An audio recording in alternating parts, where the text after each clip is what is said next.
Thank you very much for your kind invitation.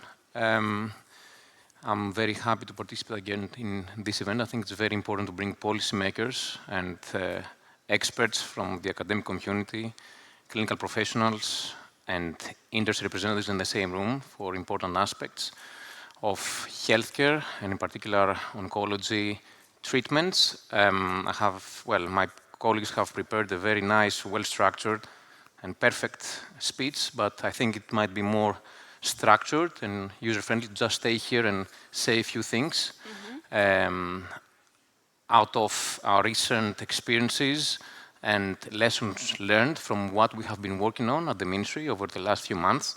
I think one of the most important issues modern healthcare systems are facing in view of all the new treatments that are coming to the market is the issue of sustainability, given that any innovation that comes into the market comes with a very high price tag.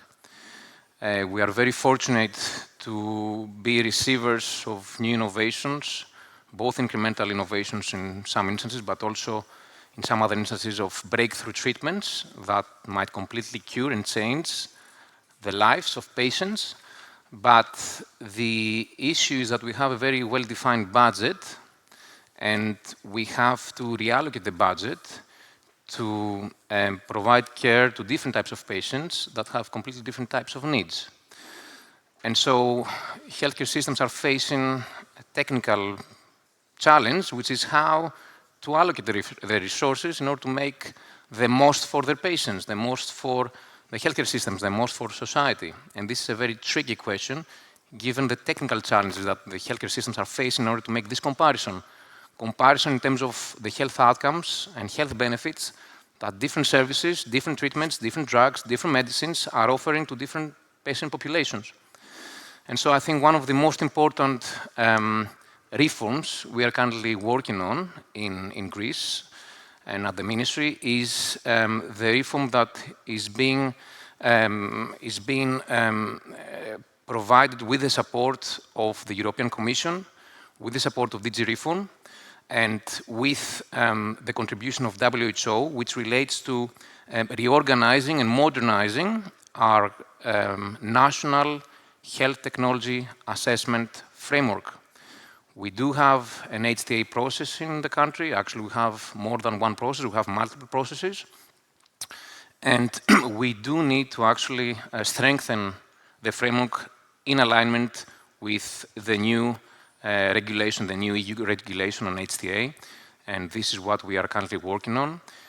I'm not sure if the previous panels have focused on what health technology assessment is, but in essence, this is a multidisciplinary scientific approach on how to evaluate the benefits, the risks, and the consequences of new treatments, new medicines, new medical devices, in order to ensure that the government, the ministries and payers are actually paying for what they can maximize the health outcomes and the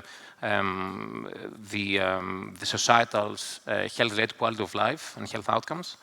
And so at this point in time, what we are doing is we are doing a complete multidisciplinary process, engaging all the relevant stakeholders and experts in order to assess the current landscape in Greece and understand what are the gaps in view of the new requirements of the new legislation that will require a number of updates, both in terms of legislative reforms, but also in terms of methodological developments and applications. We are in the process of understanding what are the gaps in the country and what will be the way of intervening in order to close these gaps by looking at what best practices are currently taking place in other European countries. And so we have a vision to actually be able and have completely reverse the efficiency of the system by following the best practice that other countries are doing in similar contexts. And so we are in the process of completing the process of the project by the end of the year, well, by the beginning of the next year. And we have WHO as the project management of this important piece of work. So HTA will be one important aspect of what we are currently working on, which again, at the end of the day, it will provide a better value for money for the system by ensuring that what comes into the market is both clinically effective, but also cost effective and sustainable for the healthcare system. So this is one of the most important reform pieces we are currently working on. Should I pause here or should I? Yeah, maybe we can pause and then in the discussion we can come back to other. This is a big thing, obviously, the HTA, but we can talk about other things, priorities. I can then add a few things about funding and ways of financing. Yeah, maybe then quickly just to say. Yeah. So one aspect, so this is the aspect what I just described relates to how we assess the value for money, the incremental benefits of new treatments that enter the market that we decide to reimburse, we decide to pay as government, as payers.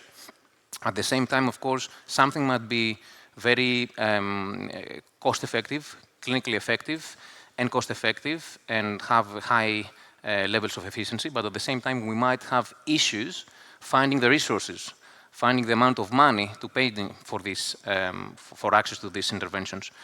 This is especially challenging for new treatments that might come to the market with high uncertainty in terms of the health outcomes, both health outcomes and cost consequences.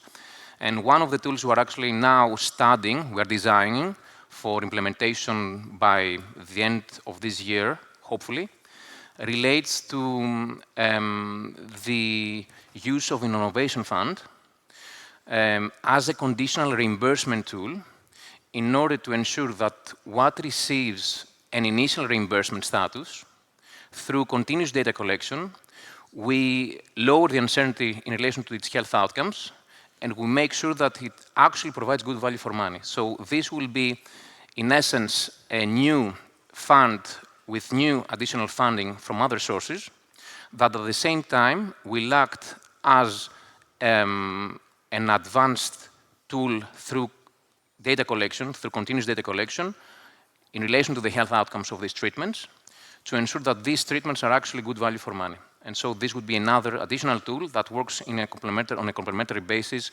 with the wider HTA restructuring we are working on.